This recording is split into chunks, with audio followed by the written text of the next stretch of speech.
ನಿಮಗೆ ಯಾವಾಗಲಾದ್ರೂ ಅನ್ನಿಸುತ್ತಾ ಮಾರ್ಕೆಟ್ನಲ್ಲಿ ನೀವು ಲಾಸ್ ಆಗೋದು? ಕೆಲವರು ಮಾತನಾಡಿದ ತಕ್ಷಣ ಅಂದ್ರೆ ಒಂದು ಮಾತು, ಒಂದು ನ್ಯೂಸ್, ಒಂದು ಸಣ್ಣ ಸಿಗ್ನಲ್ ಅಷ್ಟೇ ಸಾಕು, ಮಾರ್ಕೆಟ್ ದಿಕ್ಕೆ ಬದಲಾಯ್ತು. ನೀವು ಗಾಬರಿಯಾಗ್ತೀರಾ, ತುರ್ತು ತೀರ್ಮಾನ ಮಾಡ್ತೀರಾ, ಅದನ್ನೇ ಫಾಲೋ ಮಾಡ್ತೀರಾ. ಭಯ ಬಂದಾಗ ಮಾರ್ತೀರಾ, ಲಾಭ ಕಾಣಿಸ್ತು ಅಂದ್ರೆ ಓಡ್ತೀರಾ. ಆದ್ರೆ ನಿಜವಾದ ಆಟ ಯಾರದು ಗೊತ್ತಾ? ಅವರು ಇದನ್ನೇ ಮುಂಚೆ ಲೆಕ್ಕ ಹಾಕಿರ್ತಾರೆ.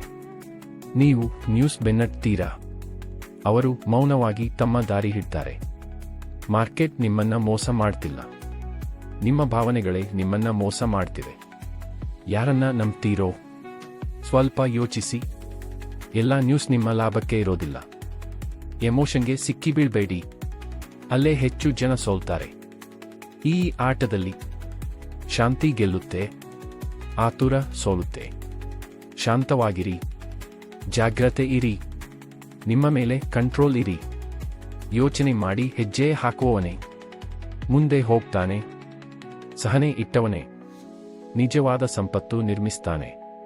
ಇತರರು ಹಣದ ಹಿಂದೆ ಓಡ್ತಿರುವಾಗ ಸಹನೆ ಇರುವವರು ಶಾಂತವಾಗಿ ತಮ್ಮ ಸಂಪತ್ತು ಕಟ್ತಾರೆ.